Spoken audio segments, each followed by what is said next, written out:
நேரம் என்பது கடந்து செல்லும் ஒரு நதி போன்றது. அதில் நீங்கள் ஒரு முறை நனைந்த நீரை மீண்டும் தொட முடியாது. முதல் குறிப்பான நேரம் ஒரு கருவி என்பது மனித மனம் எவ்வாறு காலத்தின் பிடியில் சிக்கி தன் நிகழ்காலத்தை தொலைக்கிறது என்பதை ஆழமாக விளக்குகிறது. அதீத சிந்தனை அல்லது ஓவர் திங்கிங் செய்பவர்களின் மிகப்பெரிய பலவீனம் அவர்கள் எப்போதும் இங்கே இருப்பதில்லை. அவர்கள் ஒன்று இறந்த காலத்தின் இடிபாடுகளில் அமர்ந்து ஏன் இப்படி நடந்தது என்று அழுது கொண்டிருப்பார்கள், அல்லது எதிர்காலம் எனும் மாய கண்ணாடியில் என்னவாகுமோ என்ற பயத்தை பார்த்து கொண்டிருப்பார்கள். ஒரு புத்திசாலி மனிதன் காலத்தை ஒரு கருவியாக பயன்படுத்துகிறான், ஆனால் ஒரு சாதாரண மனிதன் காலத்தால் பயன்படுத்தப்படுகிறான். கடந்த காலம் என்பது ஒரு அனுபவ பாடம் மட்டுமே, அது தங்குவதற்கான விடுதி அல்ல. உடைந்த பானையை ஒட்ட வைக்க முயல்வது எவ்வளவு முட்டாள்தனமோ, அதே போல நடந்து முடிந்த ஒரு விஷயத்தை பற்றி மீண்டும் மீண்டும் சிந்தித்து வருந்துவதும் அறிவீனம். கடந்த காலத்தை பற்றிய கவலை உங்கள் ஆற்றலை உறிஞ்சி உங்களை சோர்வடைய செய்கிறது. அதேபோல் எதிர்காலம் என்பது இன்னும் பிறக்காத ஒரு குழந்தை, நடக்காத ஒரு விபத்தை பற்றி இப்போதே பயப்படுவது கையில் இல்லாத சுமைக்காக இடுப்பு வலியால் துடிப்பதற்கு சமம்.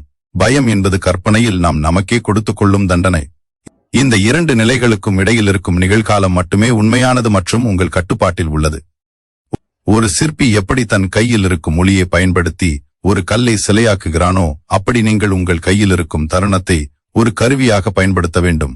உங்கள் எண்ணங்கள் கடந்த காலத்திற்கும் எதிர்காலத்திற்கும் தாவிக்கொண்டே இருந்தால் உங்கள் கையில் இருக்கும் ஒளி நழுவிவிடும், வாழ்க்கை சிலை சிதைந்துவிடும். அதீத சிந்தனையை குறைக்க நீங்கள் செய்ய வேண்டிய முதல் காரியம் காலத்தின் தன்மையை புரிந்து கொள்வதுதான். கடிகாரத்தின் முட்கள் ஓடிக்கொண்டே இருக்கின்றன என்பதன் அர்த்தம் உங்கள் கவலையை சுமக்க அதற்கு நேரமில்லை என்பதுதான். நீங்கள் நேற்று செய்த தவறை திருத்த முடியாது, ஆனால் இன்று அந்த தவறு மீண்டும் நடக்காமல் பார்த்துக் கொள்ள முடியும். நிகழ்காலத்தில் நீங்கள் செய்யும் ஒரு சிறு செயல் 1000 கற்பனை சிந்தனைகளை விட வலிமையானது. எவன் ஒருவன் தன் கவனத்தை முழுமையாக இப்பொழுதில் செலுத்துகிறானோ அவனது மனம் தானாகவே அமைதியடைகிறது. காலத்தை ஒரு சுமையாக பார்க்காமல் உங்கள் வளர்ச்சிக்கான ஒரு வாய்ப்பாக பார்க்க தொடங்கும் போதே அதீத சிந்தனை எனும் விலங்கு உடைய தொடங்குகிறது. உங்கள் சிந்தனைகள் காலத்தின் எல்லைகளை கடந்து அலைய அனுமதிக்காதீர்கள், அவற்றை இந்த நொடியில் கட்டி போடுங்கள். இரண்டாவது குறிப்பான கட்டுப்பாடு என்பது ஒரு மனிதன் தன் வாழ்வில் எதை மாற்ற முடியும், எதை மாற்ற முடியாது என்ற தெளிவை பெறுவதை பற்றியது. அதீத சிந்தனைக்கு மிக முக்கியமான காரணம் நம் கைமீறி போன விஷயங்களை நம் கட்டுப்பாட்டிற்குள் கொண்டுவர முயலும் வீணான முயற்சிதான். இந்த உலகில் நடக்கும் நிகழ்வுகளை இரண்டாக பிரிக்கலாம். ஒன்று உங்கள் அதிகாரத்திற்கு உட்பட்டவை, மற்றொன்று உங்கள் அதிகாரத்திற்கு அப்பாற்பட்டவை. உங்கள் உழைப்பு, உங்கள் ஒழுக்கம், உங்கள் சொல் மற்றும் செயல் ஆகியவை உங்கள் கட்டுப்பாட்டில் இருப்பவை. ஆனால் பிறருடைய எண்ணங்கள், விமர்சனங்கள், வானிலை, எதிர்பாராத விபத்துகள் மற்றும் கடந்த கால விளைவுகள் போன்றவை உங்கள் கட்டுப்பாட்டில் இல்லாதவை. ஒரு அறிவாளி எப்போதும் தன் ஆற்றலை தான் மாற்றக்கூடிய விஷயங்களில் மட்டுமே முதலீடு செய்கிறான். உங்களால் மாற்ற முடியாத ஒரு விஷயத்தை பற்றி நீங்கள் கவலைப்படும் ஒவ்வொரு நொடியும் உங்களால் மாற்ற முடிந்த ஒரு விஷயத்தை செய்யும் வாய்ப்பை தொலைக்கிறீர்கள். உதாரணத்திற்கு, ஒரு கப்பல் மாலுமி கடலில் வீசும் காற்றின் திசையை மாற்ற முடியாது, ஆனால் தன் கப்பலின் பாய்மரத்தை காற்றிற்கு ஏற்ப மாற்றி அமைக்க முடியும். காற்றின் திசையை எண்ணி புலம்புபவன் கடலில் மூழ்குகிறான், பாய்மரத்தை மாற்றுபவன் கரையை அடைகிறான். நாம் பல நேரங்களில் மற்றவர்கள் நம்மை பற்றி என்ன நினைப்பார்கள் என்று யோசித்தே நம் நிம்மதியை இழக்கிறோம். மற்றவர்களின் எண்ணம் அவர்களின் சொத்து, அதை மாற்ற முயல்வது ஒருபோதும் சாத்தியமற்றது. உங்களால் மாற்ற முடியாததை ஏற்றுக்கொள்வதே அக்செப்டன்ஸ் மன அமைதிக்கான முதல் படி. இது இப்படித்தான் இருக்கிறது என்று ஒரு யதார்த்தத்தை நீங்கள் ஏற்றுக்கொள்ளும் தருணத்தில் உங்கள் மனம் அந்த பிரச்சனையிலிருந்து விடுபட்டு தீர்வை நோக்கி நகரத் தொடங்குகிறது. உங்கள் கட்டுப்பாட்டில் இல்லாத ஒரு விஷயத்திற்காக நீங்கள் சிந்தனை செய்யும் போது உங்கள் மூளை ஒரு தற்காப்பு நிலைக்கு சென்று தேவையில்லாத பதற்றத்தை ஸ்ட்ரெஸ் உருவாக்குகிறது. இந்த பதற்றம் உங்களின் முடிவெடுக்கும் திறனை மழுங்கடிக்கிறது. கட்டுப்பாட்டை பற்றிய புரிதல் இல்லாதவன் இருட்டில் திசையறியாமல் ஓடும் குதிரையை போன்றவன். அவன் எவ்வளவு வேகமாக ஓடினாலும் இலக்கை அடைய மாட்டான், மாறாக களைப்படைந்து விழுவான். எனவே உங்கள் சிந்தனை ஒரு சுழலில் சிக்கிக் கொள்ளும் போதெல்லாம் உங்களை நீங்களே ஒரு கேள்வி கேளுங்கள். இப்போது நான் கவலைப்படும் இந்த விஷயத்தை மாற்றும் அதிகாரம் என்னிடம் இருக்கிறதா? பதில் இல்லை என்றால் அந்த சிந்தனையை அங்கேயே கைவிடுவதுதான் புத்திசாலித்தனம். எதை உங்களால் மாற்ற முடியுமோ அதில் உங்கள் முழு கவனத்தையும் செலுத்துங்கள். எதை மாற்ற முடியாதோ அதை இயற்கையின் போக்கிற்கு விட்டுவிடுங்கள். உங்கள் கட்டுப்பாட்டிற்குள் இருக்கும் சிறு செயலில் காட்டும் அக்கறை கட்டுப்பாட்டில் இல்லாத 1000 பெரிய கவலைகளை விட மேலானது. தகுதியற்ற விஷயங்களுக்கு உங்கள் மன ஆற்றலை செலவிடாமல் இருப்பதே உண்மையான ஆளுமை. எவன் ஒருவன் தன் எல்லைகளை தெரிந்து கொண்டு தன் ஆளுமைக்கு உட்பட்ட செயல்களில் மட்டும் கவனம் செலுத்துகிறானோ அவனை எந்த ஒரு கவலையும் ஆட்கொள்ள முடியாது. நிம்மதி என்பது வெளியிலிருந்து வருவதல்ல, அது தேவையற்ற பிடிவாதங்களை கைவிடுவதால் உள்ளுக்குள் உருவாவது. 3வது குறிப்பான தனிமை என்பது ஒரு மனிதன் தன்னை தானே செதுக்கிக் கொள்ளும் மிகச்சிறந்த தொழிற்சாலையாகும். பொதுவாக அதீத சிந்தனையில் சிக்கியிருப்பவர்கள் தனிமையை ஒரு சாபமாகவோ அல்லது பயமுறுத்தும் ஒரு விஷயமாகவோ கருதுகிறார்கள். மக்கள் இல்லாத இடத்தில் இருக்கும்போது அவர்கள் மனம் பழைய நினைவுகளையும் தேவையற்ற பயங்களையும் ஒரு திரைப்படத்தைப் போல ஓட்டத் தொடங்கிவிடுகிறது. ஆனால் தனிமை என்பது வெறும் ஆட்கள் இல்லாத நிலை அல்ல, அது எண்ணற்ற சத்தங்களுக்கு நடுவில் உங்கள் உள்மனதின் குரலை கேட்கும் ஒரு அரிய வாய்ப்பு. ஒரு சிற்பி ஒரு பாறையை சிலையாக மாற்ற வேண்டுமென்றால் அவன் கூட்டத்திற்கு நடுவில் நின்று அதை செய்ய முடியாது. அவன் அமைதியான சூழலில் அந்த பாறையின் தேவையற்ற பகுதிகளை செதுக்கி எறிய வேண்டும். அதேபோல்தான் உங்கள் வாழ்க்கையும். உங்கள் தனிமையை வெறும் சிந்தனை போராக மாற்றாமல் உங்களை நீங்களே செதுக்கிக் கொள்ளும் களமாக மாற்ற வேண்டும். உலகத்தோடு பேசும் நேரத்தை குறைத்துக் கொண்டு உங்களோடு நீங்கள் பேசத் தொடங்கும் போது உங்கள் பலம் என்ன, பலவீனம் என்ன என்பது புரிய வரும். பலவீனமான மனம் தனிமையில் கவலைகளை உற்பத்தி செய்யும், ஆனால் வலிமையான மனம் தனிமையில் புதிய உத்திகளையும் தீர்வுகளையும் உருவாக்கும். தனிமையை கண்டு அஞ்சுபவன் எப்போதும் மற்றவர்களின் அங்கீகாரத்திற்காக ஏங்கிக் கொண்டிருப்பான், அதுவே அவனது கவலைக்கு காரணமாகும். ஆனால் தனிமையை நேசிக்க தெரிந்தவன் தனக்குள்ளேயே ஒரு பேரமைதியை கண்டடைகிறான். காட்டில் இருக்கும் சிங்கம் கூட்டமாக திரிவதில்லை, அது தனிமையில் இருக்கும்போதுதான் அதன் கம்பீரம் வெளிப்படுகிறது.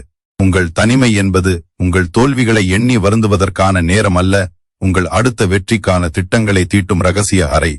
ஒரு விதையானது மண்ணுக்குள் தனிமையில் இருட்டில் இருக்கும்போதுதான் அது விருட்சமாக மாறுவதற்கான ஆறரை திரட்டுகிறது. அதுபோலவே உங்கள் தனிமை உங்களை ஒரு சாதனையாளராக மாற்றும் கருக்காலமாகும். நீங்கள் தனிமையில் இருக்கும்போது எழும் தேவையற்ற எண்ணங்களை ஒரு வழிப்போக்கனை போல வேடிக்கை பார்க்க பழகுங்கள். அந்த எண்ணங்களோடு சண்டையிடாதீர்கள், மாறாக உங்கள் இலக்கின் மீது கவனத்தை திருப்புங்கள். நான் ஏன் தனியாக இருக்கிறேன் என்று யோசிப்பதற்கு பதில், இந்த தனிமையில் நான் எதை கற்றுக்கொள்ளப் போகிறேன் என்று சிந்தியுங்கள். அறிவு தெளிவு என்பது நூலகங்களில் கிடைப்பதில்லை, அது உங்கள் ஆழ்மனதின் நிசப்தத்தில் மட்டுமே பிறக்கும். உங்கள் மனம் ஒரு ஏரியை போன்றது. சத்தம் இருந்தால் நீர் கலங்கி தெரியும், அமைதியாக இருந்தால் மட்டுமே அதன் ஆழம் புரியும். இந்த தனிமையை பயன்படுத்தி உங்கள் மனதில் இருக்கும் தேவையற்ற குப்பைகளை, அதாவது பொறாமை, கோபம் மற்றும் தாழ்வு மனப்பான்மை ஆகியவற்றை செதுக்கி எறியுங்கள். தனிமையில் உங்களை நீங்கள் ஆள கற்றுக்கொண்டால் இந்த உலகமே உங்கள் காலடியில் வரும். ஒரு மனிதன் உலகத்தை வெல்வதற்கு முன்னால் தன் தனிமையை வெல்ல வேண்டும். தேவையற்ற நினைவுகளின் பிடியில் சிக்காமல் ஆக்கப்பூர்வமான சிந்தனைகளால் உங்கள் தனிமையை நிரப்புங்கள்.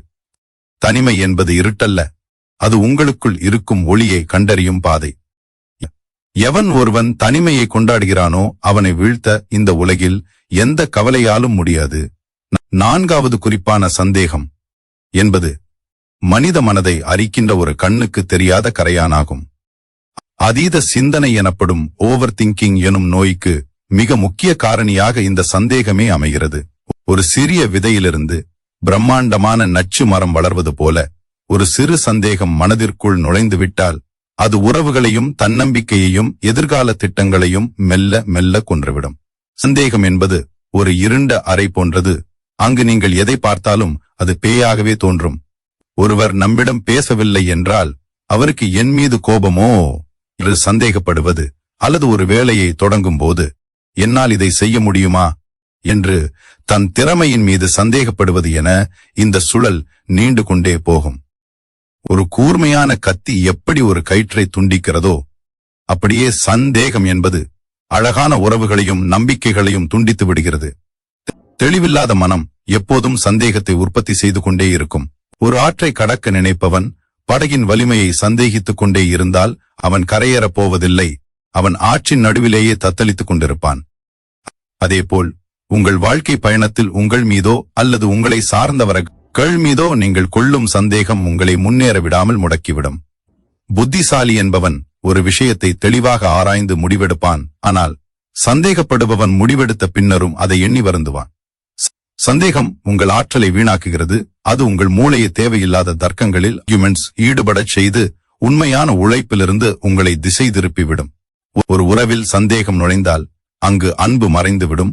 ஒரு தொழிலில் சந்தேகம் நுழைந்தால் அங்கு லாபம் மறைந்துவிடும். நீங்கள் ஒருவரை நேசிப்பதாக இருந்தால் அவர்களை முழுமையாக நம்புங்கள். இல்லையெனில் அவர்களிடமிருந்து விலகி இருங்கள்.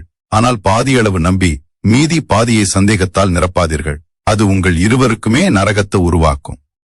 சந்தேகம் கொள்வது மனித இயல்பு என்று சிலர் சொல்லலாம். ஆனால் அந்த சந்தேகத்தையே வாழ்க்கை முறையாக கொள்வது தற்கொலைக்கு சமம். உங்கள் மனதிற்குள் ஒரு சந்தேகம் எழும்போது அதை ஆதாரங்களுடன் சரிபார்க்க முயலுங்கள். அல்லது அதை அப்படியே புறக்கணித்துவிட்டு உங்கள் வேலையில் கவனம் செலுத்துங்கள். அதை வளர விடுவது என்பது உங்கள் வீட்டிற்குள் ஒரு பாம்பை வளர்ப்பதற்கு சமம். உண்மை என்பது சூரியனை போன்றது. அது மேகமூட்டத்தால் மறைக்கப்பட்டாலும் என்றாவது ஒரு நாள் வெளிப்பட்டே தீரும். எனவே ஆதாரமற்ற கற்பனைகளால் உங்கள் மனதை ஒரு போர் மைதானமாக மாற்றாதீர்கள். எவன் ஒருவன் தன் சந்தேகங்களை களைந்து தெளிவான மனநிலையுடன் ஒரு செயலில் இறங்குகிறானோ அவனை தோல்வியால் தொட முடியாது. சந்தேகமில்லாத மனமே உலகின் மிகப்பெரிய செல்வம். தெளிவான பார்வை கொண்டவனுக்கு பாதை எப்போதும் நேராகவே தெரியும். ஆனால் சந்தேகம் கொண்டவனுக்கு நேரான பாதையிலும் முட்கள் இருப்பதாகவே தோன்றும். உங்கள் மனதை சந்தேகங்களின் கூடாரமாக மாற்றாமல் நம்பிக்கையின் இருப்பிடமாக மாற்றுங்கள். 5வது குறிப்பா ஆன செயலே மருந்து என்பது அதீத சிந்தனை என்னும் நோய்க்கு எதிராக கொடுக்கப்படும் மிகச்சிறந்த மருந்தாகும்.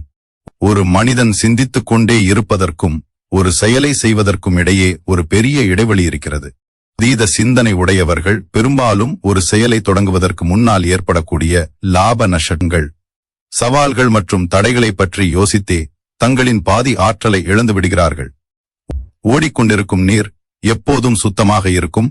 ஆனால் தேங்கிய இடையில் புழுக்கள் பிறக்கும். அதுபோலவே செயல்படும் மனிதனின் மனம் எப்போதும் புத்துணர்ச்சியுடன் இருக்கும். ஆனால் எதையும் செய்யாமல் யோசித்துக் கொண்டிருப்பவனின் மனதில்தான் குழப்பங்களும் கவலைகளும் பிறக்கும். ஒரு வேலையை தொடங்காதவரை அந்த வேலை ஒரு மலையைப் போல பிரம்மாண்டமாக தோன்றும். ஆனால் ஒருமுறை நீங்கள் அதில் இறங்கி செயல்படத் தொடங்கிவிட்டால் அந்த மலை உதிர்ந்து மணலாகிவிடும். பயம் என்பது எப்போதுமே செயலற்ற நிலையில் அனாக்ஷன் இருக்கும்போதுதான் அதிகமாகும். நீங்கள் ஒரு இருட்டு அறைக்குள் நுழைய தயங்கி வெளியே நின்று யோசித்தால் அந்த இருட்டு உங்களுக்குள் 1000 பயங்களை உருவாக்கும். ஆனால் நீங்கள் துணிந்து உள்ளே சென்று விளக்கை ஏற்றினால் இருள் தானாகவே ஓடிவிடும். அறிவு என்பது வெறும் தகவல்களை சேகரிப்பதில் இல்லை, அந்த தகவல்களை செயலாக மாற்றுவதில்தான் இருக்கிறது. ஒரு போர்க்களத்தில் நின்று கொண்டு வாளை எப்படி வீச வேண்டும் என்று யோசித்துக் கொண்டே இருப்பவன் வீழ்ந்து விடுவான். ஆனால் யோசனையை குறைத்து வாளை வீசத் தொடங்குபவன் வெற்றி பெறுவான். செயலில் ஈடுபடும் போது உங்கள் மூளை அந்த வேலையை எப்படி சிறப்பாக செய்வது என்பதில் கவனம் செலுத்துமே தவிர தோற்றுப்போனால் என்ன செய்வது என்ற தேவையற்ற சிந்தனையில் ஈடுபடாது. அதீத சிந்தனையால் பாதிக்கப்பட்டவர்கள் பெரும்பாலும் சரியான நேரத்திற்காக பெர்ஃபெக்ட் டைம் காத்திருக்கிறார்கள். ஆனால் உண்மை என்னவென்றால் செயலில் இறங்கும் நேரமே சரியான நேரமாகும்.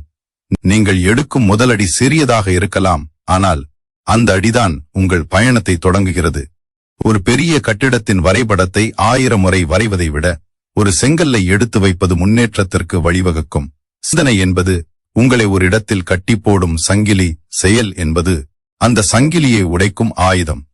உங்கள் மனம் கவலைப்படும் போதெல்லாம் உடனே ஏதாவது ஒரு வேலையில் உங்களை ஈடுபடுத்திக் கொள்ளுங்கள். அது ஒரு சிறிய வீட்டு வேலையாகவோ அல்லது உங்கள் இலக்கை நோக்கிய ஒரு சிறு முயற்சியாகவோ இருக்கலாம். நீங்கள் செயல்படத் தொடங்கும் போது உங்கள் தன்னம்பிக்கை தானாகவே உயரும். தோல்வி அடைந்தால் என்ன செய்வது என்ற பயத்தை விட எதையும் செய்யாமல் காலத்தை வீணடித்தோமே என்ற வருத்தமே ஒரு மனிதனை அதிகம் பாதிக்கும். உழைப்பின் வியர்வை உங்கள் நெற்றியில் வரும்போது உங்கள் மனதின் கவலைகள் தானாகவே மறைந்துவிடும். எனவே யோசனைகளை குறைத்து உழைப்பை அதிகப்படுத்துங்கள். ஒரு மணி நேர சிந்தனையை விட ஒரு நிமிட செயல் வலிமையானது. செயல்படும் மனிதனுக்கு சோகமாக இருக்க நேரமில்லை. ஏனென்றால் அவனது உலகம் வெற்றியையும் முயற்சியையும் நோக்கி சுழன்று கொண்டிருக்கிறது. எவன் ஒருவன் தன் சிந்தனைகளை செயல்களாக மாற்றுகிறானோ அவனே உலகத்தை ஆள தகுதியானவன். 6வது குறிப்பான ஆசை என்பது மனித மனத்தின் அமைதியை குலைக்கும் ஒரு நுட்பமான வலையாகும். அதீத சிந்தனைக்கு மூலவேராக இருப்பது நிறைவேறாத ஆசைகளும் அதன் விளைவாக எழும் ஏக்கங்களுமே ஆகும். ஆசை என்பது நெருப்பை போன்றது. அது ஒரு எல்லையில் இருக்கும் வரை உங்களுக்கு வெளிச்சத்தையும் வெப்பத்தையும் தரும். ஆனால் எல்லை மீறினால் அது உங்களையே எரித்து சாம்பலாக்கிவிடும். ஒரு மனிதன் தனக்கு தேவையானவற்றை பெற விரும்புவது இயல்பு. ஆனால் தனக்கு தகுதியில்லாத அல்லது காலம் இன்னும் கனியாத ஒன்றை இப்போதே அடைய வேண்டும் என்று துடிப்பதுதான் கவலைக்கு வழிவகுக்கும். பேராசை கொண்ட மனம் எப்போதும் இன்னும் வேண்டும் என்ற தேடலிலேயே இருக்கும். அதனால் அதற்கு தன் கையில் இருக்கும் செல்வத்தின் மதிப்பை புரிந்து கொள்ள முடியாது. ஒரு தாகம் கொண்டவன் கடல் நீரை குடித்தால் தாகம் அடங்குவதற்கு பதில் எப்படி தாகம் அதிகரிக்குமோ அதேபோல் ஆசைகளை துரத்துபவனுக்கு ஒருபோதும் திருப்தி ஏற்படுவதில்லை. இந்த திருப்தியின்மையே அவனது மூளையில் ஒரு தொடர் சிந்தனையை உருவாக்குகிறது. இதை எப்படி அடைவது? அவன் என்னை காட்டிலும் பெரிய இடத்திற்கு சென்று விட்டானே, இக்கு மட்டும் ஏன் இது கிடைக்கவில்லை போன்ற கேள்விகள் மனதை அரித்துக் கொண்டே இருக்கும். ஆசை என்பது உங்கள் கவனத்தை சிதறடிக்கும் ஒரு மாயை. ஒருவன் ஒரு உயர்ந்த இலக்கை அடைய வேண்டும் என்று விரும்புவதில் தவறில்லை. ஆனால் அந்த விருப்பமே அவனுக்கு சுமையாக மாறும்போதுதான் அவன் அதீத சிந்தனைக்குள் விழுகிறான். புத்திசாலி என்பவன் ஆசைகளை கட்டுப்படுத்துகிறான், ஆனால் அறிவிலி ஆசைகளால் கட்டுப்படுத்தப்படுகிறான்.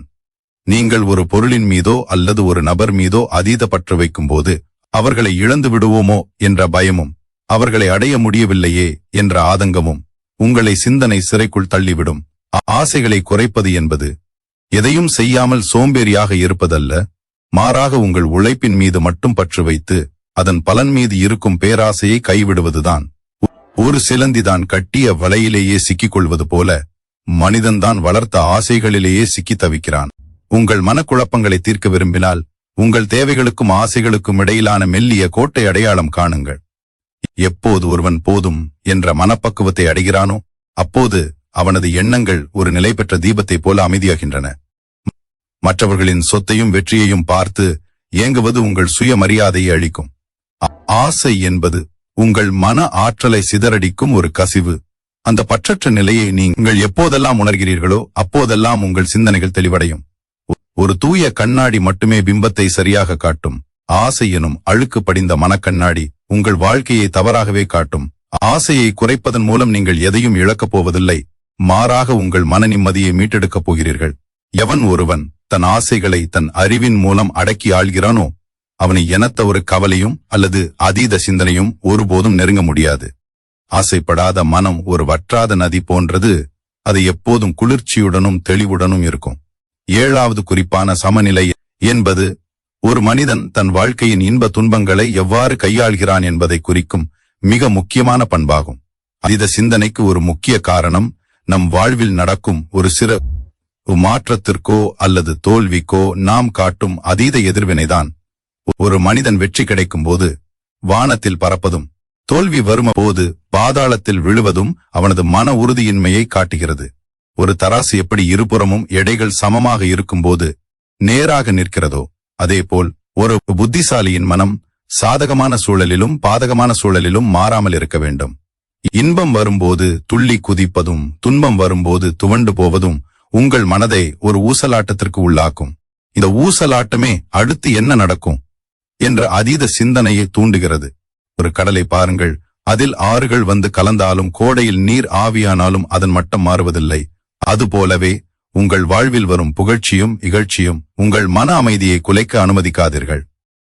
உங்களை பாராட்டும் போது தலைக்கணம் கொள்ளாமலும் உங்களை யாராவது அவமானப்படுத்தும் போது தற்கொலை எண்ணம் கொள்ளாமலும் இருப்பதே உண்மையான சமநிலை. இதுவும் கடந்து போகும் என்ற உண்மையை உணர்ந்தவனுக்கு எதை பற்றியும் கவலை இருக்காது. ஒரு மலையின் உச்சியில் இருக்கும் கல் எப்படி பலத்த காற்று வீசினாலும் அசையாமல் இருக்கிறதோ அதேபோல் ஒரு சமநிலை கொண்ட மனதை கொண்டவனை உலகத்தின் எந்த ஒரு துயரமும் அசைக்க முடியாது. நீங்கள் இன்பத்தில் மிக அதிகமாக திளைக்கும் போது உங்களை அறியாமலேயே உங்கள் விழிப்புணர்வு குறைகிறது. அதேபோல் துன்பத்தில் மூழ்கும் போது உங்கள் சிந்தனை திறன் மழுங்குகிறது. இந்த 2 நிலைகளும் ஆபத்தானவை. அதீத சிந்தனையிலிருந்து விடுபட வேண்டுமென்றால் நீங்கள் ஒரு சாட்சியாக மாற வேண்டும். உங்கள் வாழ்க்கையில் நடக்கும் நிகழ்வுகளை ஒரு திரைப்படத்தை பார்ப்பது போல தள்ளி நின்று வேடிக்கை பாருங்கள். நீங்கள் ஒரு நிகழ்வின் மீது எவ்வளவு அதிகமாக உணர்ச்சி வசப்படுகிறீர்களோ அவ்வளவு அதிகமாக அந்த நிகழ்வை பற்றி யோசிப்பீர்கள். சமநிலை என்பது உணர்ச்சிகளற்ற ஜடமாக இருப்பது அல்ல, மாறாக உங்கள் உணர்ச்சிகள் உங்கள் புத்தியை கட்டுப்படுத்தாமல் பார்த்துக் கொள்வதாகும். ஒரு வீட்டின் அஸ்திவாரம் உறுதியாக இருந்தால் மட்டுமே அந்த வீடு புயலில் தாங்கும். உங்கள் மனதின் அஸ்திவாரம் இந்த சமநிலைதான். எவன் ஒருவன் வெற்றியையும் தோல்வியையும் ஒரே மனநிலையுடன் ஏற்றுக்கொள்கிறானோ அவன் ஒருபோதும் மனச்சோர்வுக்கு ஆளாக மாட்டான். அவனது முடிவுகள் தெளிவானவையாகவும் அவனது வாழ்க்கை அமைதியானதாகவும் இருக்கும். வாழ்க்கை பயணம் என்பது கரடுமுரடான பாதைகளை கொண்டது. அங்கு சமநிலை என்னும் வாகனம் இருந்தால் மட்டுமே உங்களால் பாதுகாப்பாக பயணிக்க முடியும். புகழ்ச்சியில் மயங்காதவனும் இகழ்ச்சியில் கலங்காதவனுமே உலகத்தை ஆளும் தகுதியை பெறுகிறான். உங்கள் மனதை ஒரு அமைதியான ஏரியைப் போல வைத்திருங்கள். அங்கு எந்த ஒரு கல் விழுந்தாலும் அதன் அலைகள் சிறிது நேரத்தில் அடங்கிவிட வேண்டும். இந்த சமநிலையை நீங்கள் பழகிக் கொண்டால் அதீத சிந்தனை என்னும் புயல் உங்கள் மனதை ஒன்றும் செய்ய முடியாது. 8வது குறிப்பான மூச்சு என்பது சிதறி ஓடும் மனதை கட்டிப்போடும் ஒரு நுட்பமான கயிறாகும். அதீத சிந்தனை ஓவர் திங்கிங் ஏற்படும் போது நம் உடலில் நடக்கும் முதல் மாற்றம் நம்முடைய சுவாசத்தின் வேகம் அதிகரிப்பதே ஆகும். மனம் பதற்றமடையும் போது மூச்சு மேலோட்டமாகவும் வேகமாகவும் மாறுகிறது. அதே சமயம் மூச்சு சீராகும் போது மனம் தானாகவே அமைதியடைகிறது. நம்முடைய உடலுக்கும் மனதிற்கும் இடையே இருக்கும் ஒரே பாலம் இந்த சுவாசம் மட்டுமே. நீங்கள் ஒரு காட்டில் வழிதவறி போன ஒரு யானையைப் போல உங்கள் எண்ணங்கள் எங்கெங்கோ அலைந்து கொண்டிருக்கும் போது அந்த யானையை அடக்கும் அங்குசமாக உங்கள் மூச்சை பயன்படுத்தலாம்.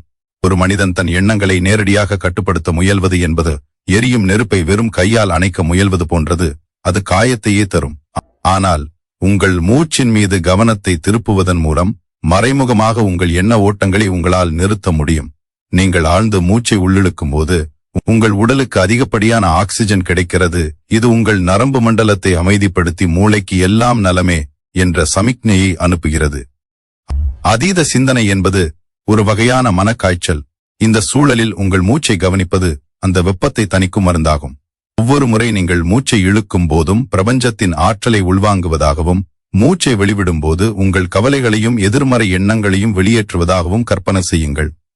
இது வெறும் கற்பனை மட்டுமல்ல, இது ஒரு உயிரியல் ரீதியான மாற்றம். ஒரு வில்லில் இருந்து புறப்பட்ட அம்பை திரும்ப பெற முடியாது, ஆனால் உங்கள் மனதிலிருந்து புறப்படும் எண்ணங்களை மூச்சின் மூலம் உங்களால் திசை திருப்ப முடியும். ஒரு நாளில் நீங்கள் எத்தனை முறை மூச்சை கவனிக்கிறீர்களோ அத்தனை முறை நீங்கள் நிகழ்காலத்திற்கு திரும்பி வருகிறீர்கள் என்ற அர்த்தம். கடந்த கால நினைவுகளோ எதிர்கால பயமோ உங்கள் மூச்சில் இல்லை. அது இப்போது இந்த நொடியில் மட்டுமே நிகழ்ந்து கொண்டிருக்கிறது. நீங்கள் ஒரு கடினமான சூழலில் இருக்கும் போதோ அல்லது யாராவது உங்களை விமர்சிக்கும் போதோ உடனடியாக பதில் பேசாமல் அல்லது அந்த சூழ்நிலையை பற்றி யோசிக்காமல் உங்கள் கவனத்தை உங்கள் நாசி நுனியில் வைத்து 3 முறை ஆழமாக மூச்சை இழுத்து விடுங்கள். அந்த சில நொடிகள் இடைவெளியில் உங்கள் மனம் தெளிவு பெற்று ஒரு சரியான முடிவை எடுக்க உங்களுக்கு உதவும். மூச்சு என்பது வெறும் உயிர் வாழும் செயல் அல்ல, அது உங்கள் மனதை ஆளும் கலை. எவன் ஒருவன் தன் சுவாசத்தை கவனிக்க பழகுகிறானோ அவனுக்கு தனிமை இனிமையாகும், கோபம் மறையும், தேவையற்ற சிந்தனைகள் தானாகவே உதிர்ந்து போகும். ஒரு ஏரியில் அலைகள் அடங்கும் போது எப்படி அதன் ஆழம் தெரிகிறதோ அப்படியே உங்கள் மூச்சு சீராகும் போது உங்கள் மனதின் உண்மையான ஆற்றல் உங்களுக்கு புலப்படும். உங்கள் வாழ்நாள் முழுவதும் உங்களுடனே இருக்கும் ஒரே நண்பன் உங்கள் மூச்சுதான். அந்த நண்பனை நீங்கள் கவனிக்க தொடங்கினால் கவலைகள் உங்களை விட்டு வெகு தூரம் ஓடிவிடும். எண்ணங்களை எண்ணுவதை நிறுத்திவிட்டு உங்கள் மூச்சை எண்ணத் தொடங்குங்கள். 9வது குறிப்பான மன்னிப்பு என்பது மற்றவர்களுக்கு நீங்கள் செய்யும் உபகாரம் அல்ல, மாறாக உங்கள் மனதை அதீத சிந்தனை என்னும் பாரத்திலிருந்து விடுவிக்க நீங்கள் உங்களுக்கு செய்து கொள்ளும் ஒரு மிகப்பெரிய உதவியாகும். அதீத சிந்தனை உடையவர்கள் பெரும்பாலும் தங்களுக்கு இழைக்கப்பட்ட அநீதிகள், துரோகங்கள் அல்லது கடந்த கால கசப்பான சம்பவங்களை ஒரு பழைய கோப்பை போல மனதிற்குள் சுமந்து கொண்டே இருப்பார்கள். யாரோ ஒருவன் எப்போதோ சொன்ன ஒரு வார்த்தையை மீண்டும் மீண்டும் அசை போடுவது என்பது உங்கள் காயத்தை நீங்களே கீறி பார்ப்பதற்கு சமம். ஒருவன் உங்களை காயப்படுத்தினான் என்றால் அவன் உங்களை ஒருமுறைதான் காயப்படுத்தினான். ஆனால் அதை பற்றி நீங்கள் சிந்திக்கும் ஒவ்வொரு முறையும் நீங்களே உங்களை ஆயிரக்கணக்கான முறை காயப்படுத்திக் கொள்கிறீர்கள். மன்னிப்பு என்பது அந்த தீயை சுமப்பதை நிறுத்தும் ஒரு செயலாகும். ஒரு சுமையான கல்லை கையில் பிடித்துக் கொண்டிருக்கும் வரைதான் கை வலிக்கும், அதை எரிந்த பின் வலி மறைந்துவிடும். அதேபோல் கோபத்தையும் வஞ்சத்தையும் பிடித்துக் கொண்டிருக்கும் வரைதான் உங்கள் மனம் ரணப்படும். மன்னிப்பது என்பது அவர்கள் செய்த தவறு சரியானது என்று ஏற்றுக்கொள்வது கிடையாது, மாறாக அவர்கள் செய்த தவறு இனி உங்கள் நிம்மதியை குலைக்க அனுமதிக்க மாட்டேன் என்று முடிவெடுப்பதுதான். மன்னிக்க தெரியாத மனம் ஒரு குப்பை கூடை போன்றது. அங்கு அழுகிய நினைவுகளும் வெறுப்பும் மட்டுமே தேங்கி நிற்கும்.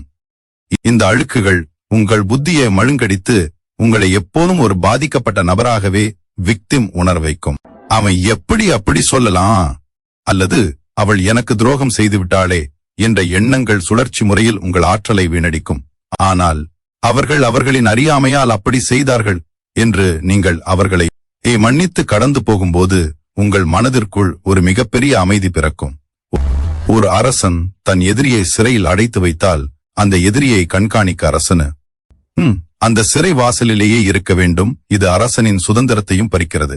அதேபோல் நீங்கள் ஒருவரை வெறுக்கும் போது உங்கள் எண்ணங்கள் எப்போதும் அவர்களை சுற்றியே இருக்கும். நீங்கள் அவர்களை மன்னிக்கும் போதுதான் அந்த சிறை கதவு திறக்கப்படுகிறது. அவர்களோடு சேர்ந்து நீங்களும் விடுதலையாகிறீர்கள். இந்த விடுதலை உங்கள் மனதிற்கு புதிய இடத்தையும் தெளிவையும் தருகிறது. மன்னிப்பு என்பது ஒரு பலவீனமான குணம் அல்ல, அது ஒரு மாவீரனுக்குரிய அடையாளம். பலவீனமானவர்கள் ஒருபோதும் மன்னிக்க மாட்டார்கள், ஏனெனில் அதற்கு பெரிய மனப்பக்குவம் தேவை. உங்கள் மனதை அதீத சிந்தனையிலிருந்து காக்க வேண்டுமானால் மனிதர்களை அவர்களின் குறைகளுடன் ஏற்றுக்கொள்ள பழகுங்கள். உங்களை நீங்களே மன்னிப்பதும் இதில் அடங்கும். உங்கள் கடந்த கால தவறுகளை எண்ணி உங்களை நீங்களே தண்டித்துக் கொள்வதை நிறுத்துங்கள். அந்த தவறிலிருந்து பாடம் கற்றுக்கொள்ளுங்கள், பின்னர் அதை தூக்கி எறியுங்கள். மன்னிப்பு என்னும் அருமருந்து உங்கள் மனதின் ரணங்களை ஆற்றி உங்களை ஒரு தெளிவான மனிதனாக மாற்றும். எவன் ஒருவன் பழிவாங்கும் எண்ணத்தை விடுத்து மன்னிப்பை கைக்கொள்கிறானோ அவனது மனம் ஒரு புனிதமான கோயில் போல தூய்மையாக இருக்கும். அந்த தூய்மையான மனதிற்குள் தேவையற்ற கவலைகளோ அல்லது வீணான சிந்தனைகளோ ஒருபோதும் நுழைய முடியாது. 10வது குறிப்பான ஒப்பீடு என்பது ஒரு மனிதன் தன் மன நிம்மதியை தானே அழித்துக் கொள்ளும் மிக கொடிய நஞ்சாகும். அதீத சிந்தனைக்கு முக்கிய காரணியாக இருப்பது நம்முடைய வாழ்க்கையை மற்றவர்களின் வாழ்க்கையோடு ஒப்பிட்டு பார்ப்பதுதான். இன்றைய காலகட்டத்தில் மற்றவர்களின் வெற்றிகளும் மகிழ்ச்சியான தருணங்களும் உங்கள் கண்களுக்கு தொடர்ச்சியாக காட்டப்படுகின்றன. ஒருவன் மற்றவனின் வளர்ச்சியை பார்த்து அவன் என்னை விட உயர்ந்து விட்டானே, எனக்கு மட்டும் ஏன் இன்னும் இது கிடைக்கவில்லை என்று எண்ணத் தொடங்கும் அந்த நொடியில் அவனது மன அமைதி சிதறுகிறது. ஒவ்வொரு மனிதனும் தனித்துவமானவன். ஒரு பூந்தோட்டத்தில் ரோஜா அழகாக இருக்கிறது என்பதற்காக தாமரை வருத்தப்பட தேவையில்லை. இரண்டிற்கும் வெவ்வேறு குணங்களும் வெவ்வேறு மலரும் காலங்களும் உண்டு. உங்கள் வாழ்க்கை என்பது உங்களுக்கான ஓட்டம். அங்கு மற்றவர்களோடு போட்டி போடுவது என்பது திசையறியாமல் ஓடுவதற்கு சமம். நீங்கள் மற்றவர்களோடு உங்களை ஒப்பிடும்போது உங்கள் திறமைகளை நீங்கள் சிறுமைப்படுத்துகிறீர்கள். ஒப்பீடு எப்போதும் 2 விளைவுகளை தரும். ஒன்று, மற்றவர்களை விட நீங்கள் மேலானவர் என்ற தலைக்கணம், அல்லது மற்றவர்களை விட நீங்கள் தாழ்ந்தவர் என்ற தாழ்வு மனப்பான்மை. இந்த 2மே அதீத சிந்தனையை வளர்க்கும் உரங்களாகும். ஒருவன் தன் வீட்டை பார்த்து மகிழ்வதை விட பக்கத்து வீட்டு மாளிகையை பார்த்து வருந்துவதில்தான் அதிக நேரத்தை செலவிடுகிறான். இந்த சிந்தனை போக்கு உங்கள் ஆற்றலை உறிஞ்சி உங்களை பொறாமை மற்றும் கவலை என்னும் இருட்டு அறைக்குள் தள்ளிவிடும். நீங்கள் ஒருபோதும் மற்றவர்களின் திரைக்கு பின்னால் இருக்கும் போராட்டங்களை அறிவதில்லை. அவர்களின் வெளிப்படையான வெற்றியை மட்டும் பார்த்து உங்கள் உள்மன போராட்டங்களோடு ஒப்பிடுவது மிகப்பெரிய தவறாகும். உங்கள் ஒரே போட்டி உங்கள் நேற்றைய சுயத்தோடு தான் இருக்க வேண்டும். நேற்றை விட இன்று நான் சிறப்பானவனாக இருக்கிறேனா என்ற கேள்வி மட்டுமே உங்கள் வளர்ச்சியை ஊக்குவிக்கும். மற்றவர்களின் பாதையை பார்ப்பதை நிறுத்திவிட்டு உங்கள் பாதையில் உள்ள முட்களை அகற்றவும் மலர்களை நட்டவும் கவனம் செலுத்துங்கள். ஒரு மீன் மரத்தில் ஏற முயன்று தோற்றுப்போனால் அது தன் வாழ்நாள் முழுவதும் தன்னை ஒரு முடட்டாள் என்று நினைத்துக் கொண்டே இருக்கும். ஆனால் தண்ணீரில் அதன் வேகம் எதற்கும் ஈடாகாது. அதேபோல் உங்கள் தனித்தன்மையை உணருங்கள். ஒப்பீடு என்பது உங்கள் மகிழ்ச்சியை திருடும் திருடன். எப்போது நீங்கள் மற்றவர்களுடைய அங்கீகாரத்திற்காகவும் மற்றவர்களை விட சிறந்தவர் என்று காட்டிக்கொள்வதற்காகவும் வாழ்கிறீர்களோ அப்போது நீங்கள் உங்கள் வாழ்க்கையை வாழவில்லை, மற்றவர்களின் எதிர்பார்ப்பிற்கு அடிமையாக இருக்கிறீர்கள். இந்த அடிமைத்தனம் உங்கள் மூளையில் 1000 தேவையற்ற கணக்குகளை போடும். அவன் கார் வாங்கிவிட்டான், நான் எப்போது வாங்குவேன்? அவர்கள் வெளிநாடு செல்கிறார்கள், நான் இங்கே இருக்கிறேன் போன்ற ஒப்பீட்டு சிந்தனைகள் உங்கள் நிகழ்காலத்தின் அழகை கெடுத்துவிடும். உங்களிடம் இருப்பவற்றுக்கு நன்றி கூறுங்கள். கிராட்டிடியூட். எவன் ஒருவன் தன் வளர்ச்சியை தன் உழைப்பால் செதுக்குகிறானோ அவனுக்கு மற்றவர்களை பார்க்க நேரம் இருக்காது. மற்றவர்களின் வெற்றியை கண்டு வாழ்த்தவும் உங்கள் தோல்வியை கண்டு திருத்தவும் பழகிக் கொண்டால் அதீத சிந்தனை உங்களை விட்டு விலகும். உங்கள் மதிப்பு மற்றவர்களுடன் ஒப்பிடுவதால் வருவதல்ல, அது உங்களுக்குள்ளே இருக்கும் மேன்மையால் வருவது. 11வது குறிப்பான மனம் என்பது வெறும் பேச்சற்ற நிலை அல்ல, அது உங்கள் மனதின் சக்தியை சேமிக்கும் ஒரு மகா உத்தியாகும். அதீத சிந்தனையில் சிக்கியிருப்பவர்களின் பொதுவான குணம், அவர்கள் தங்கள் எண்ணங்களை வார்த்தைகளாக கொட்டிக்கொண்டே இருப்பார்கள் அல்லது மற்றவர்களிடம் விவாதித்துக் கொண்டே இருப்பார்கள். ஒரு பாத்திரத்தில் இருக்கும் தண்ணீர் கொதிக்கும் போது அதன் ஆவி வெளியேறுவது போல தேவையற்ற பேச்சுகள் உங்கள் மன ஆற்றலை வெளியேற்றுகின்றன. எவ்வளவு அதிகமாக நீங்கள் பேசுகிறீர்களோ அவ்வளவு அதிகமாக உங்கள் மனம் புதிய எண்ணங்களை உற்பத்தி செய்து கொண்டே இருக்கும். நீங்கள் பேசும் ஒவ்வொரு வார்த்தையும் ஒரு விதையை போன்றது. அது உங்கள் மனநிலத்திலும் மற்றவர்கள் மனநிலத்திலும் ஏதோ ஒரு தாக்கத்தை விதைக்கிறது. அந்த தாக்கம் மீண்டும் எதிர்வினையாக திரும்பி வரும்போது அதை பற்றி நீங்கள் மீண்டும் சிந்திக்க தொடங்குகிறீர்கள். இது ஒரு முடிவில்லாத சங்கிலி தொடராக மாறி உங்களை அதீத சிந்தனைக்குள் தள்ளுகிறது. மனம் என்பது உங்கள் ஆற்றல் கசிவதை தடுக்கும் ஒரு அணையை போன்றது. வாயை திறந்து பேசுவதற்கு முன்னால், நான் சொல்லப்போகும் இந்த விஷயம் உண்மையா, இது அவசியமானதா, இது யாருக்காவது பயன் தருமா என்ற வடிகட்டிகளை பயன்படுத்தினால் உங்கள் பேச்சில் பாதியளவு குறைந்துவிடும். பேச்சுகள் குறையும் போது உங்கள் மூளைக்கு தேவையற்ற தகவல்களை செயல்படுத்த வேண்டிய வேலை குறைகிறது.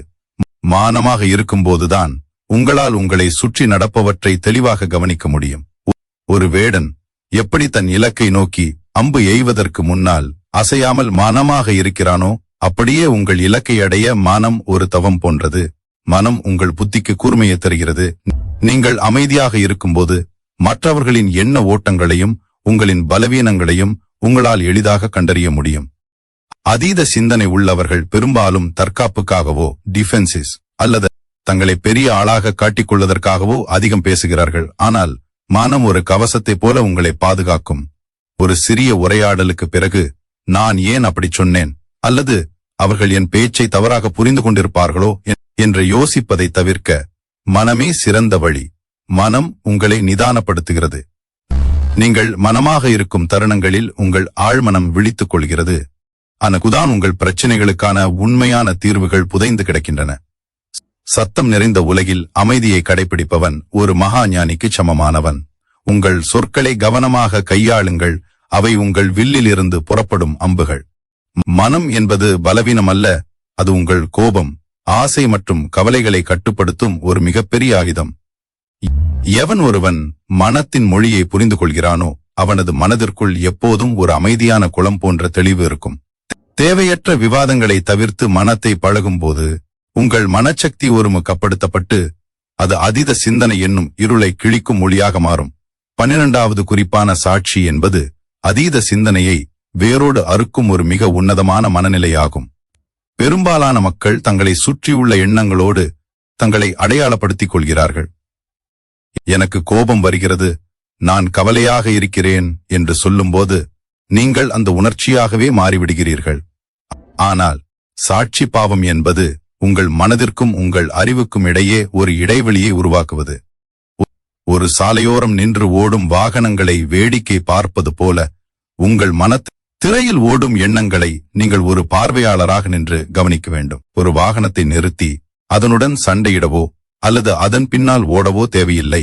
அதுபோலவே ஒரு எண்ணம் வரும்போது அதை எதிர்க்கவோ அல்லது அதை துரத்தி செல்லவோ கூடாது. எண்ணங்களை எதிர்க்க தொடங்கினால் அவை இன்னும் பலமடையும். மாறாக அவற்றை ஒரு சாட்சியாக நின்று கவனித்தால் அவை தானாகவே வலுவிழந்து மறைந்துவிடும். ஒரு நதி ஓடிக்கொண்டிருக்கிறது என்றால் நீங்கள் அந்த நதியில் இறங்கினால் அதன் வேகம் உங்களை அடித்துச் செல்லும். ஆனால் நீங்கள் கரையில் அமர்ந்து வேடிக்கை பார்த்தால் அந்த நதியின் வேகம் உங்களை பாதிக்காது. உங்கள் மனம் என்பது அந்த நதி, உங்கள் விழிப்புணர்வு என்பது அந்த நதிக்கரை.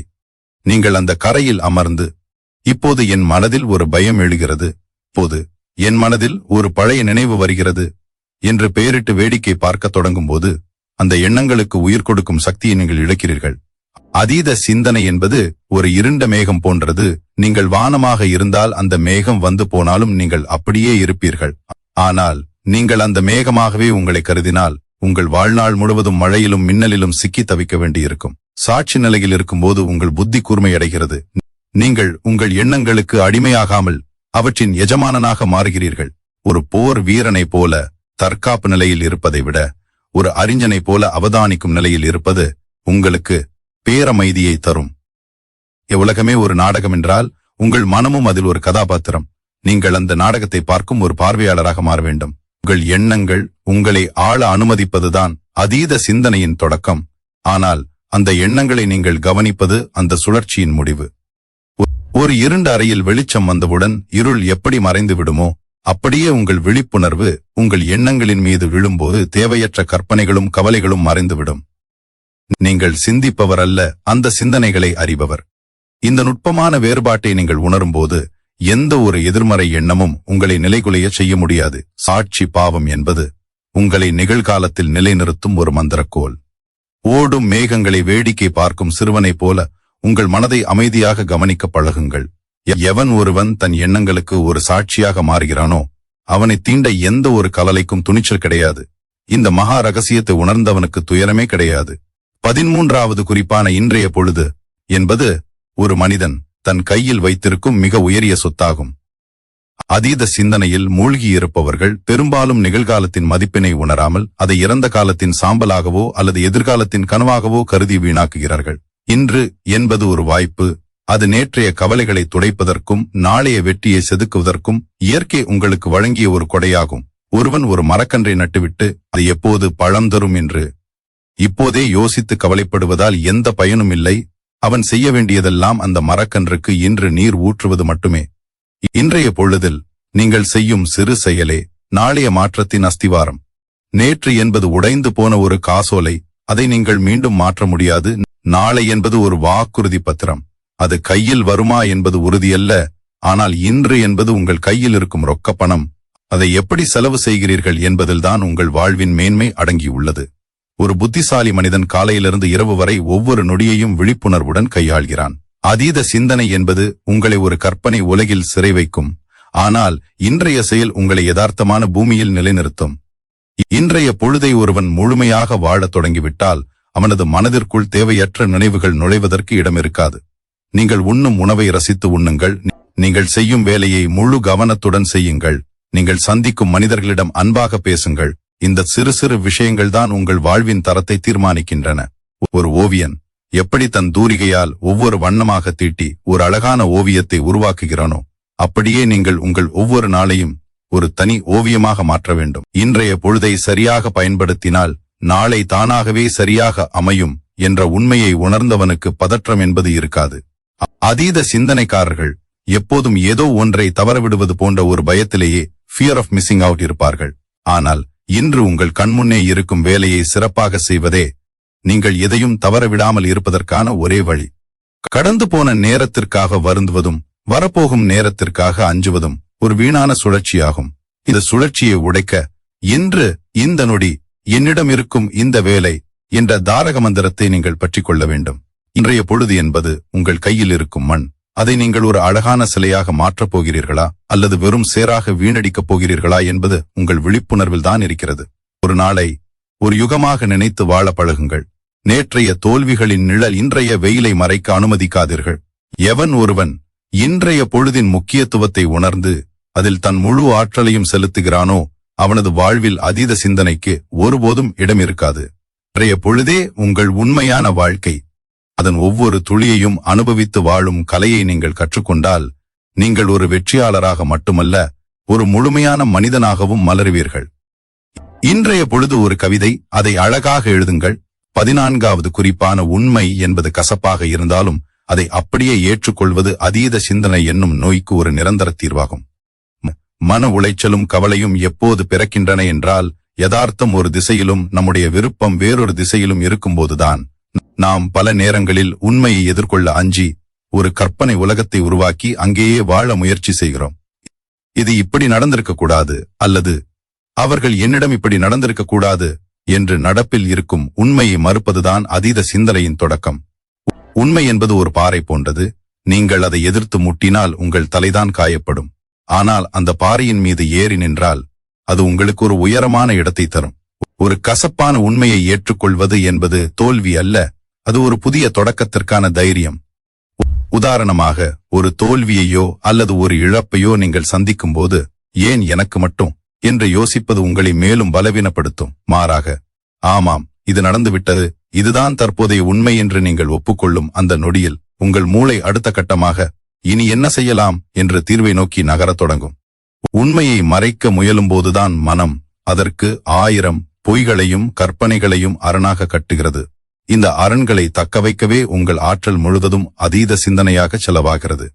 எவன் ஒருவன் தன் பலவீனங்களை மறைக்காமல் உண்மையாக ஏற்றுக்கொள்கிறானோ அவனே உண்மையான வீரன்.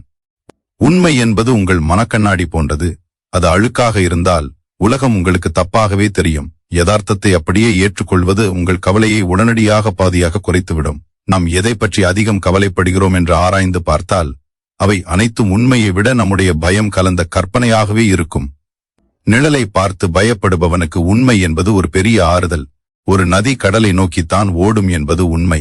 அதை தடுத்து நிறுத்த முயல்வது எப்படி முட்டாள்தனமோ, அதேபோல இயற்கையின் நியதிகளையும் காலத்தின் மாற்றங்களையும் மாற்ற முயல்வது வீணானது. உண்மை என்பது சூரியனை போன்றது. மேகங்கள் அதை சிறிது காலம் மறைக்கலாமே தவிர அதை இல்லாமல் செய்ய முடியாது. உங்கள் வாழ்க்கையில் எது உண்மையாக இருக்கிறதோ அதை பாரபட்சமின்றி நோக்குங்கள். ஒரு கசப்பான மருந்து எப்படி நோயை குணப்படுத்துமோ அப்படி கசப்பான உண்மை உங்கள் அதீத சிந்தனையை தீர்க்கும். இப்போது நீங்கள் உண்மையை சந்திக்க தயங்குகிறீர்களோ அப்போது நீங்கள் ஒரு இருண்ட குகைக்குள் நுழைகிறீர்கள். ஆனால் உண்மையை ஏற்கும் போது நீங்கள் திறந்த வெளிக்கு வருகிறீர்கள். உண்மையை அறிபவனுக்கு பயமில்லை. பயம் இல்லாதவனுக்கு அதீத சிந்தனைக்கு வேலை இல்லை. இந்த உலகத்தை அதன் போக்கிலேயே பார்ப்பதுதான் ஞானம். எவன் ஒருவன் யதார்த்தத்தின் மடியில் அமர்ந்து தன் கடமையை செய்கிறானோ அவனை எந்த ஒரு மாயையும் கவலையும் நெருங்க முடியாது. உண்மை உங்களை விடுதலை செய்யும். அந்த விடுதலை உங்கள் மனதை ஒரு தெளிந்த நீரோடையாக மாற்றும். யதார்த்தத்தை ஏற்கும் மனப்பக்குவம் கொண்டவனுக்கு தோல்வியிலும் ஒரு தெளிவிருக்கும். உங்களை சுற்றியுள்ள உண்மைகளை நேசியுங்கள். அவை உங்களை ஒருபோதும் கைவிடாது. 15வது குறிப்பான தெளிவு என்பது ஒரு குழப்பமான காட்டில் திசை காட்டும் கருவியைப் போன்றது. அதீத சிந்தனையில் சிக்கியிருப்பவர்களின் மிகப்பெரிய சிக்கல் என்னவென்றால் அவர்கள் ஒரே நேரத்தில் 1000 திசைகளில் ஓட முயற்சிப்பதுதான். தெளிவு என்பது எதை செய்ய வேண்டும் என்பதை விட எதை செய்யக்கூடாது என்பதில் உறுதியாக இருப்பதாகும். ஒரு நேரத்தில் ஒரு வேலையை மட்டும் செய்வது மனதிற்கு தெளிவை தரும் என்று நாம் சொல்லும்போது அது உங்கள் மூளையின் ஆற்றலை ஒரு புள்ளியில் குவிக்கும் வித்தையாக மாறுகிறது. சூரிய ஒளி பரவலாக விழும்போது எதையும் எரிப்பதில்லை. ஆனால் ஒரு பூத கண்ணாடி மூலம் அதை ஒரு புள்ளியில் குவிக்கும் போது அது காகிதத்தையே எரிக்கும் வல்லமை பெறுகிறது. அதுபோலவே உங்கள் கவனம் சிதறாமல் ஒரு செயலில் இருக்கும்போது அந்த செயல் வெற்றிகரமாக முடிகிறது. அதீத சிந்தனை உள்ளவர்கள் ஒரு வேலையை செய்யும் போது அடுத்த வேலையை பற்றியும் அந்த வேலையின் விளைவை பற்றியும் யோசித்துக் கொண்டே இருப்பார்கள். இந்த தேவையற்ற சுமைகள் உங்கள் செயல்திறனை எஃபிஷியன்சி பாதியாக குறைக்கின்றன. தெளிவு என்பது உங்கள் இலக்கை பற்றிய ஒரு தெளிவான வரைபடம் உங்கள் மனதில் இருப்பதாகும். ஒரு மூடுபனி சூழ்ந்த சாலையில் நீங்கள் வாகனம் ஓட்டும் போது உங்கள் வேகம் குறைகிறது. ஏனெனில் பாதை தெளிவாக தெரியவில்லை. உங்கள் மனமும் அப்படி மூடுபனி சூழ்ந்திருக்கும் போது நீங்கள் எடுக்கும் முடிவுகள் தவறாக போக வாய்ப்புள்ளது. இந்த மூடுபனியை விலக்க நீங்கள் உங்கள் எண்ணங்களை வரிசைப்படுத்த வேண்டும். எது மிக முக்கியமானது பிரையாரிட்டி என்பதை தீர்மானிப்பதுதான் தெளிவின் முதல் படி. நீங்கள் செய்ய வேண்டிய மிக முக்கியமான ஒரு காரியத்தை மட்டும் தேர்ந்தெடுத்து அதில் உங்கள் முழு கவனத்தையும் செலுத்துங்கள். மற்ற எல்லா எண்ணங்களையும் பிறகு பார்த்து கொள்ளலாம் என்று தள்ளி வைக்கும் துணிச்சல் உங்களுக்கு வேண்டும். தெளிவான மனம் கொண்டவன் ஒருபோதும் அவசரப்படுவதில்லை. அவன் நிதானமாக ஒரு செதுக்கு வேலை செய்பவனைப் போல தன் கடமையை செய்கிறான். குழப்பம் என்பது மனதின் பலவீனம். தெளிவு என்பது மனதின் பலம். தெளிவு இருக்கும் இடத்தில் பயம் இருப்பதில்லை. ஏனென்றால் அடுத்து என்ன செய்ய வேண்டும் என்பது அங்கு முன்கூட்டியே தீர்மானிக்கப்பட்டிருக்கும். பல நேரங்களில் நாம் எதை செய்வது என்று தெரியாமல் இருப்பதை விட எல்லாவற்றையும் ஒரே நேரத்தில் செய்ய நினைப்பதால் தான் தோற்று போகிறோம். ஒரு நேரத்தில் ஒரு அடியை மட்டும் எடுத்து வைப்பவன் எப்பேற்பட்ட மலையையும் ஏறி முடிப்பான். தெளிவு என்பது உங்கள் அக உணர்வுகளுக்கும் புறச்செயல்களுக்கும் இடையே இருக்கும் ஒரு பாலமாகும். உங்கள் நோக்கம் தூய்மையாகவும் உங்கள் பாதை தெளிவாகவும் இருந்தால் வழியில் வரும் எந்த தடையும் உங்களை பாதிக்காது. நீங்கள் சிந்திக்கும் விதத்தில் ஒரு ஒழுங்கை ஆர்டர் கொண்டு வாருங்கள். உங்கள் மேஜையை சுத்தம் செய்வது எப்படி உங்கள் வேலைக்கு தெளிவை தருகிறதோ அப்படியே உங்கள் மனதில் இருக்கும் தேவையற்ற குப்பைகளை அகற்றுவது உங்கள் சிந்தனைக்கு தெளிவை தரும். எவன் ஒருவன் ஒரு தெளிவான பார்வையுடன் தன் பயணத்தை தொடங்குகிறானோ அவனுக்கு தோல்வி என்பது ஒரு அனுபவ பாடமே தவிர அது ஒரு முற்றுப்புள்ளி அல்ல. தெளிவு என்பது உங்கள் ஆளுமையின் ஒளியாகும். இந்த ஒளி உங்கள் பாதையில் இருக்கும் இருளை அகற்றி உங்களை ஒரு மகத்தான இலக்கை நோக்கி அழைத்துச் செல்லும். குழப்பத்தை கடந்து தெளிவை அடைந்தவனுக்கு இந்த உலகமே ஒரு விளையாட்டு மைதானமாக மாறும். நிச்சயமாக இந்த உரையின் நிறைவு பகுதி மற்றும் வாழ்த்துச் செய்தி இதோ. உரையின் முடிவுரை கன்க்ளூஷன். இறுதியாக நாம் உணர்ந்து கொள்ள வேண்டிய பேருண்மை ஒன்றுதான். உங்கள் எண்ணங்கள் உங்களை ஆள அனுமதிக்காதீர்கள். நீங்கள் உங்கள் எண்ணங்களை ஆளுங்கள். அதீத சிந்தனை என்பது ஒரு இருண்ட சிறைச்சாலை. ஆனால் அதன் சாவி உங்கள் கைகளிலேயே விழிப்புணர்வு என்ற பெயரில் இருக்கிறது. இன்று நாம் கண்ட இந்த 13 ரகசியங்களும் வெறும் வார்த்தைகள் அல்ல. அவை உங்கள் வாழ்வை மாற்றக்கூடிய ஆயுதங்கள். கடந்த காலத்தின் சாம்பலையும் எதிர்காலத்தின் நிழலையும் சுமப்பதை நிறுத்திவிட்டு நிகழ்காலம் எனும் ஒளியில் நடக்கத் தொடங்குங்கள். ஒரு கூர்மையான புத்தி, அமைதியான மனம் மற்றும் இடைவிடாத செயல், இந்த மூன்றும் உங்களிடம் இருந்தால் உலகில் எந்த ஒரு கவலையும் உங்களை வீழ்த்த முடியாது. கவலைப்படுவதை நிறுத்துங்கள், வாழத் தொடங்குங்கள். உங்கள் வாழ்வு உங்கள் கைகளில். இந்த ஆழமான கருத்துக்களை உங்கள் வாழ்வில் கடைபிடிக்க முற்படும் உங்கள் முயற்சிக்கு எனது மனமார்ந்த வாழ்த்துகள். அதீத சிந்தனையிலிருந்து விடுபட்டு தெளிவான மனதோடு நீங்கள் எடுக்கும் ஒவ்வொரு அடியும் உங்களை ஒரு மாபெரும் வெற்றியாளராக மாற்றும் என்பதில் எனக்கு எந்த சந்தேகமும் இல்லை. உங்கள் நேரத்திற்கும் இந்த உன்னதமான விஷயங்களை கற்றுக்கொள்ள நீங்கள் காட்டிய ஆர்வத்திற்கும் மிக்க நன்றி. உங்கள் பயணம் அமைதியாகவும் வெற்றிகரமாகவும் அமையட்டும். வாழ்க வளமுடன்.